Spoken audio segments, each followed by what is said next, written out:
The morning Sylvie realized her marriage was over, she was lying in a hospital bed in Saskatoon, with an IV in her arm and a view of a parking garage, and her husband called not to ask how she was doing, but to find out where she'd put the good scissors. She remembered staring at the ceiling tiles, that particular shade of institutional beige that exists nowhere else in the world, and thinking, this is it. This is the moment I've been pretending wasn't coming.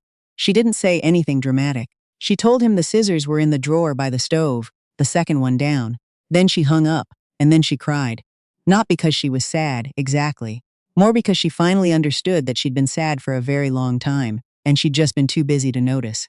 Sylvie Marchetti grew up in a small town outside of Guelph, Ontario. The kind of place where everyone knows your parents and your grandparents, and the general shape of your life before you've had a chance to figure it out yourself. Her mom, Diane, had worked the front desk at the local medical clinic for 30 years. Her dad, Raymond, drove trucks until his back gave out, and then he stayed home and watched the news too loudly and complained about the weather. They were not unkind people. They were just tired people. There's a difference, though sometimes it's hard to see it when you're a child living inside it. Sylvie was the oldest of three. She learned early how to be useful. She made lunches. She helped with homework. She mediated arguments between her brother Kenny and her sister Bet. She was the one who noticed when the milk was running low, or when her mom's headaches were the kind that meant she needed quiet. She did all of this without being asked, because no one asked. She just understood that this was her role. She was 23 when she met Gareth. He came into the print shop where she worked part-time while finishing her business degree at Western. He needed flyers made for a contractors association he was trying to get off the ground. He was 31, confident, big laugh, kind of guy who filled a room without seeming to try. He looked at her like she was the most interesting person he'd encountered in a while, and at 23, when you've spent most of your life being useful rather than interesting, that is a powerful thing to feel. They dated for a year. He met her parents. Raymond liked him immediately. Gareth was the kind of man Raymond understood, a man who built things, who had ambitions that involved property and trucks and tangible outcomes. Diane was quieter about it. She told Sylvie once, when they were doing dishes after Sunday dinner, just make sure he knows how to listen, not just talk. Sylvie had laughed it off at the time. She thought her mom was being cautious in the way that moms are cautious. She thought she knew better. They got married in September, in a conservation area outside of Hamilton. It rained and nobody cared. Sylvie wore her grandmother's earrings and felt, for most of that day, genuinely happy. She was 25. The first years were fine. Gareth's contracting business was growing, and Sylvie kept working at the print shop, then got a better job doing administrative work for a property management company. They bought a house in Kitchener, a semi-detached with a small backyard and a kitchen that needed updating. They were busy and tired and mostly in the same direction. What Sylvie didn't register at the time, or maybe didn't let herself register, was how quickly the household had reorganized itself around Gareth's comfort. It wasn't one decision. It was 1,000 small ones, made over months and years, each of which seemed reasonable in the moment. She started doing most of the cooking because she got home earlier. She handled the bills because she was better at that sort of thing. She started taking days off when there was a plumber to meet or a delivery to wait for, because Gareth's schedule was harder to move. She stopped booking anything for herself on weekends, because the weekends were when Gareth liked to see his friends, and she wanted to be around for that, wanted to be part of his world. She told herself this was partnership. She told herself it was temporary, that things would even out. She did not notice that they never did. Gareth was not cruel in the early years. He was distracted. He was someone who had very strong ideas about how things should be, and very little awareness that those ideas required other people to work around them. When Sylvie made dinner, he didn't thank her. Not because he was ungrateful, but because it hadn't occurred to him that it required effort. When she cleaned the bathroom or remembered to call the insurance company, or picked up his dry cleaning on her lunch break, he received it the way you receive air, unconsciously, as a given. She started to feel it around year 3, a heaviness, low grade and persistent. She'd be washing dishes after dinner, and Gareth would be on the couch watching something, and she'd feel this gray weight settle over her that she couldn't name properly. She wasn't miserable.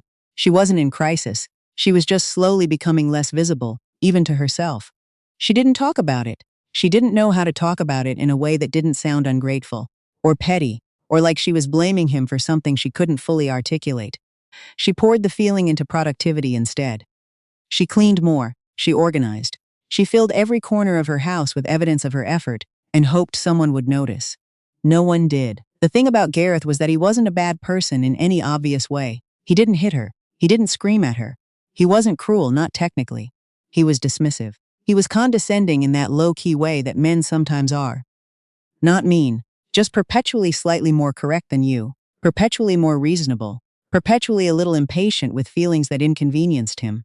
When Sylvie raised things, the division of housework, the fact that she hadn't taken a vacation day for herself in 2 years, the fact that she missed her friends and didn't know when that had happened, Gareth would listen with an expression of patient tolerance and then explain to her why she was overstating things. He was very good at this. He had a way of reframing her concerns until she couldn't remember what she'd been upset about. "You're tired," he'd say. "You always get like this when you're tired." Or, "I don't know why you're making this about something bigger than it is." Or, "I do plenty around here. You just don't notice it." She started to believe him. That was the insidious part. She started to wonder if she was the problem, too sensitive, too demanding, too focused on feeling appreciated rather than just getting on with things. She'd been raised to get on with things. Maybe that was her failure, somewhere along the way. She was 29 when she found out about Renee. She didn't find out dramatically. There was no lipstick on a collar, no secret phone. She found a receipt in the pocket of Gareth's jacket. When she was taking it to the dry cleaner, dinner for two at a restaurant she'd been asking him to take her to for over a year, he'd told her he didn't like the neighborhood. She confronted him that night. He didn't lie, exactly, he minimized. It was nothing serious. It was a mistake. It was complicated in ways she wouldn't understand because she wasn't around the way she used to be. That part landed like a slap, the implication that his infidelity was somehow a consequence of her failures. She felt the ground shift under her, and she thought, "I should leave." She thought it clearly, distinctly, like a headline, and then she didn't. Because they had the mortgage. Because she was scared. Because she'd spent so many years making herself smaller that she wasn't sure anymore how much space she was entitled to take up. Because she looked at her mother, who had stayed with Raymond through 30 years of tired, and she thought, maybe this is just what marriage is. You work through things. You stay. She made him end it with Renee. He said he did. She chose to believe him. She was 30 years old and she told herself they were starting over. She poured everything into trying. That was what she did when she was frightened. She worked harder. She made the house nicer. She cooked better food. She was warmer, more patient, more available. She thought if she could just make things good enough, the anxiety under her ribs would go away. She thought she could earn her way back to feeling safe. Gareth accepted all of this as his due. He didn't become warmer in return. If anything, having been caught made him more defensive, more easily irritated. He spent more time out of the house. He criticized more. The dinner wasn't right. The house wasn't clean enough. She'd embarrassed him in front of his colleague at that thing they'd gone to. She'd been too much, or not enough, or the wrong thing. She stopped telling her friends what was happening at home, partly because she was ashamed, and partly because she'd been saying things are hard right now for so long that she couldn't bear the looks anymore. The careful, measured concern. The suggestion she wasn't ready to act on. It was easier to say we're doing okay and change the subject. She was 32 when her body started to tell her what her mind had refused to acknowledge. It started with headaches that came in waves, 3 or 4 days at a time, bad enough to make her sick. Then exhaustion that sleep didn't fix. She thought it was stress. She thought it was too much coffee, not enough exercise, the natural consequence of years of not taking care of herself properly. She kept booking appointments and then canceling them because something always came up.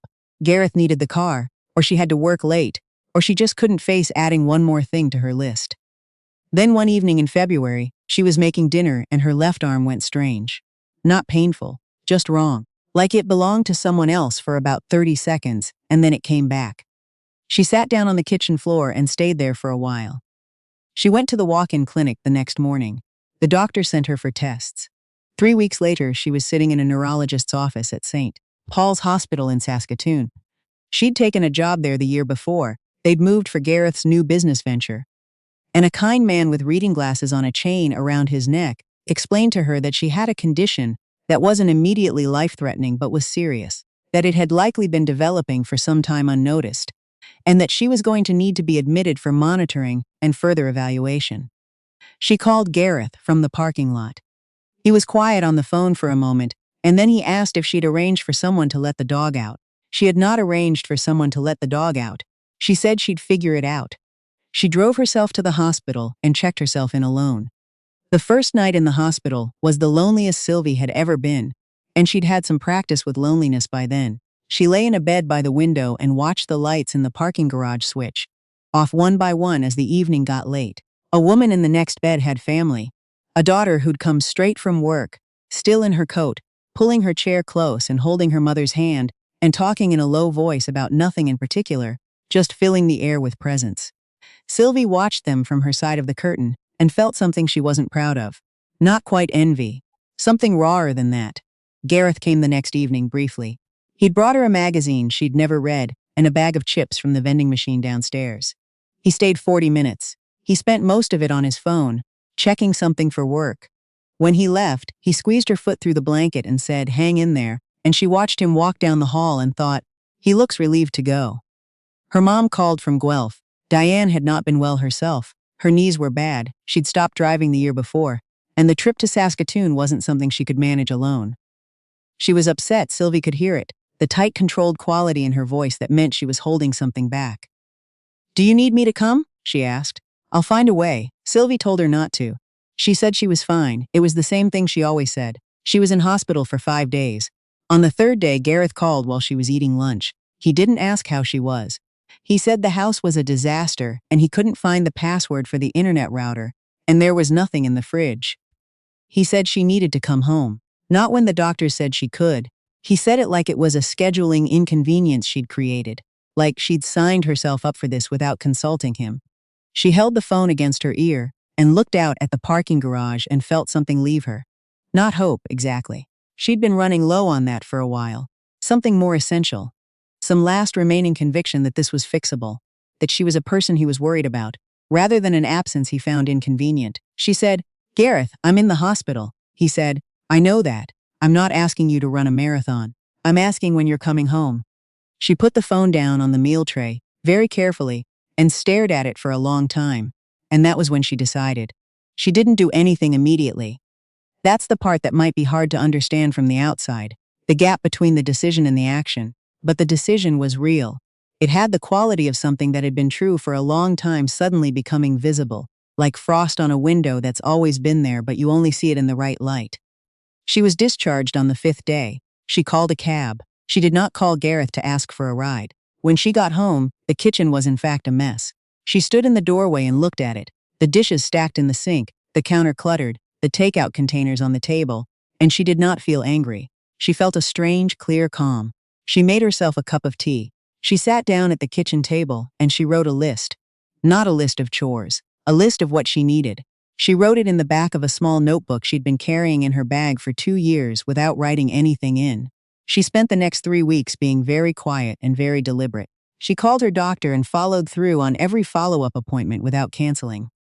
She called her friend Maxine, who she hadn't spoken to properly in over a year, and she told her the truth for the first time. Maxine drove 4 hours from Regina one Saturday, and they sat in Sylvie's kitchen and talked until past midnight. It was the first time in years Sylvie felt entirely like herself. She called a lawyer. She made an appointment. She said nothing to Gareth. Gareth noticed the change before she told him anything, that she was less available, less managed by his moods.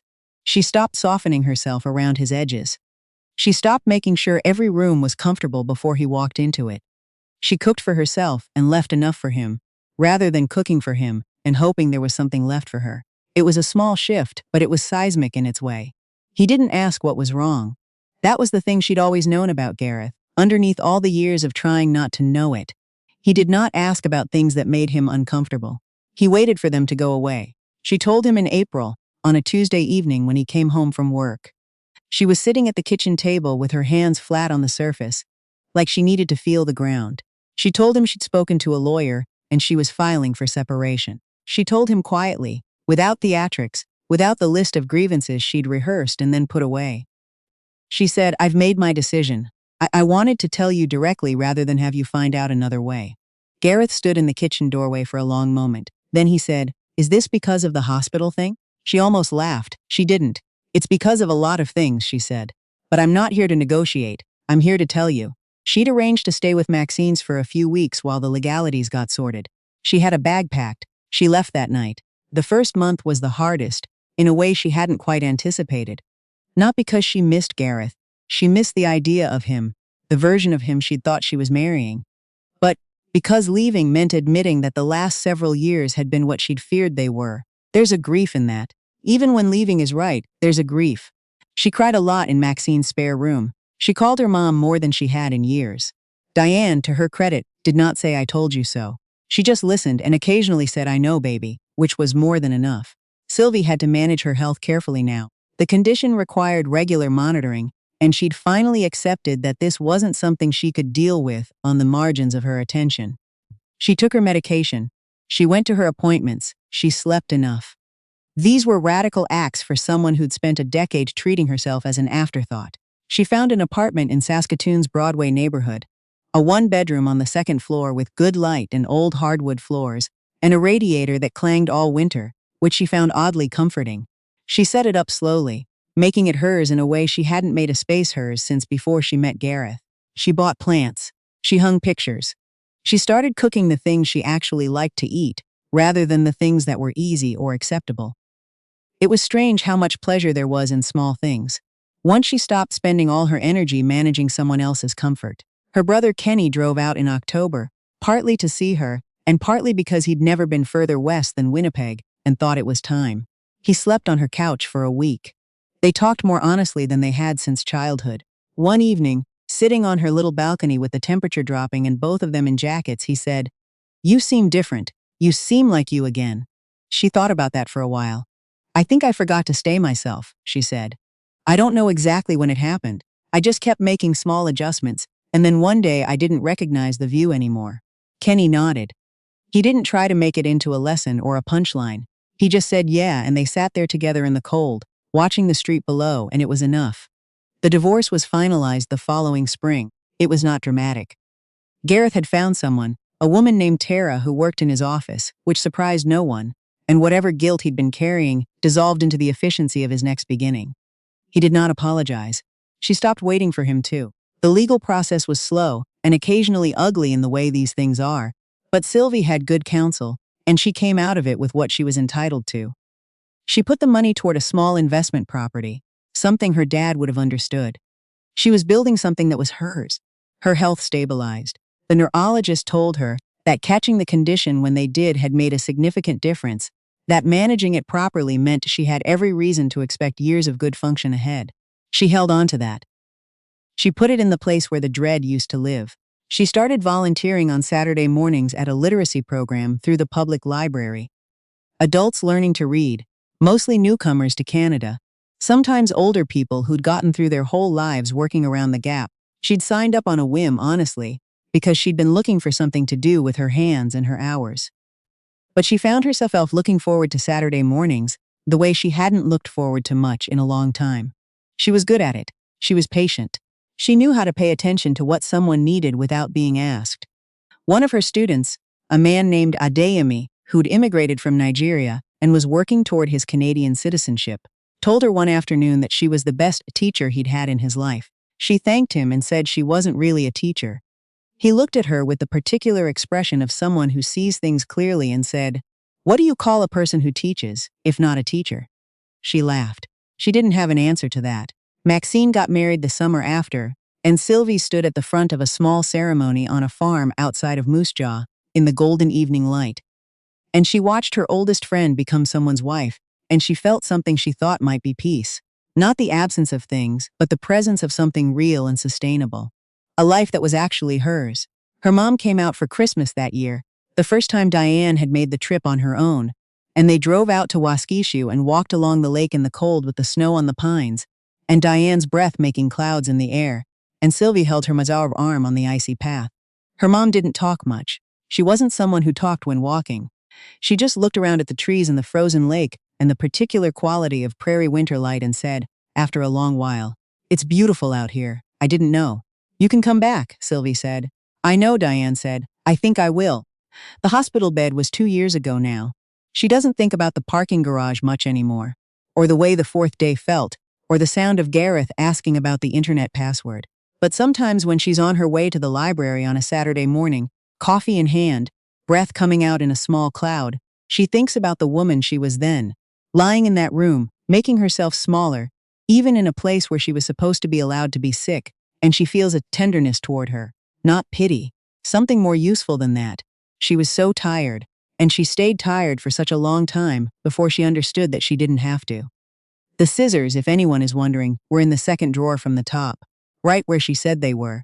She doesn't live in that house anymore. She doesn't keep track of where they are.